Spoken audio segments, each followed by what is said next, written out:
you forget to pee. You just hold your pee for so long because you want to finish what you're doing first, then you'll pee later on. So when you hold, you forget about it, and then you'll only get home. When you get home, that's when you realize I haven't peed the whole day.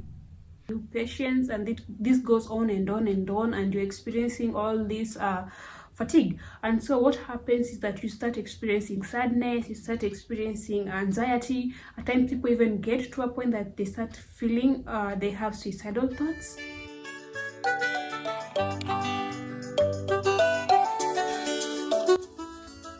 Hello beautiful people, welcome to today's video. So in today's video we'd like to talk about self-care in nursing, because you find that most of us nurses forget to take care of ourselves, and they usually say for you to take good care of a patient, you have to first take good care of yourself. And most of the time we forget to do that because our mind is so stuck on work.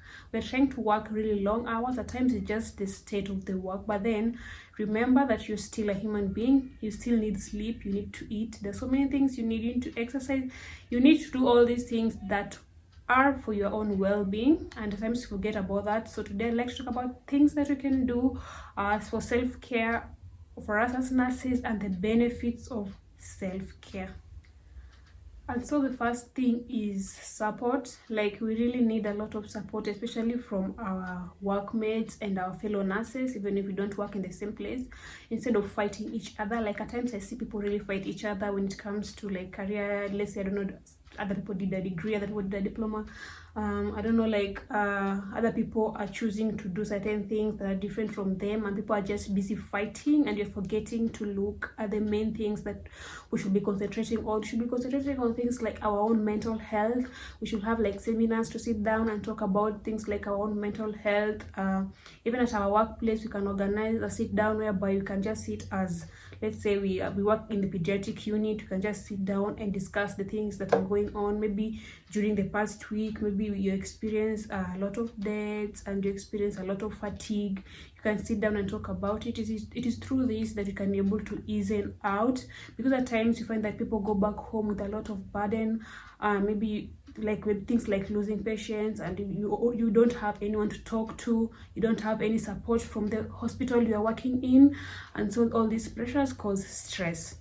And then the other thing is our own mental health. Like, we should really look into our own mental health as nurses, because there's increase in the rates of suicide, the rates of people going into different mental conditions. Like, it has really increased, especially in the medical career. And this is because most people are ignoring, like you're just seeing being stressed. That area of work is normal. Going through all those episodes and that area of work is normal, but then having a mental problem is not normal, and it's something that we should seek help. The other thing is compassion fatigue. So for us as nurses, we usually deal with patients directly, and we need to give them support. You need to give them empathy. You need to show compassion to these patients. And at times, you can imagine you're dealing with a lot of patients. Each and every day you have new patients, and this goes on and on and on, and you're experiencing all this fatigue. And so what happens is that you start experiencing sadness, you start experiencing anxiety. At times people even get to a point that they start feeling they have suicidal thoughts. Yeah, it can get as bad as that. So that's why most of the people usually say nurses are rude. They don't the way they speak is rude, and this is because they've experienced compassion fatigue. And the best way to deal with or to avoid compassion fatigue is you need to have rest. You need to relax and take some rest. Sleep, make sure that you have some sleep. Make sure you eat healthy, you are active. All those things for you to be healthy physically and mentally, those are one of the major ways to be able to prevent yourself from getting fatigued. And that brings me to the next point, which is sleep and rest. Like, most of us don't really get enough sleep. So you find that at times you're on your night shifts. So you find that when someone is taking their night shift during the day, instead of resting and sleeping during the day, they want to take another extra shift or work in another institution to make extra money. Like, I know, yeah, we need to make extra money, we need more money to survive, they're not paying us good money. But then remember, you can be making this extra money for you to be admitted in the hospital one day because of some other diseases you don't know where they came from. So we need our sleep, please. We need to sleep. Like at times we really work so hard, and at times like there's this time when you are still students, you find that you've been placed on night shifts, like I don't know, 5 night shifts in a row, like 5 night shifts, and then after that they only give you 1 day off, and then you're back to work again. Like at times I think we do this to ourselves. Yeah, we do this to ourselves, and you need to relax. Like during your day offs, you need to relax. Just have that lazy day. You need to have that lazy day, sit down, binge watch, like watch Netflix, eat healthy. That is the time that you can do all other things. I'm talking about eat healthy. The next point is diet. Like our diet is really bad, so you find that because during the shifts it's from morning and at times until 5, maybe you just snacked, you have potato chips, you have mandazis. Those are the only things you've eaten. You've even forgotten to take water, you've not taken lunch. You're saying, oh, I'll eat in the evening. When you go back home in the evening, you're so tired, you just order in some fast food, and that's it. When you wake up tomorrow in the morning to go for the next shift, you just take your coffee and that's it. So that means you're not really eating the way we should. And then the thing is, we are the ones who are advising other people, we're advising the patient, you should eat healthy, you should eat a balanced diet, make sure you take a fruit, make sure you have water, make sure your diet is balanced. But then we are the ones who are not doing it. So one thing I usually like doing is meal prep. If making meals for yourself is becoming hard, because at times when your shift ends by 7:30, you're already tired, you cannot start looking for food and cooking, you can do meal preps. You can do the complete ones, whereby you do the complete meal and then you divide them for the number of days that you need. Or you can just like during the previous day, let's say today night, what I used to do is at night I cook enough food to be able to take me through the next day, so that the food that I ate today night is the food that I'll eat tomorrow lunch. So tomorrow when I go to work, I'll pack that food and then I'll go with it to work. When I get there, I'll only have to warm it.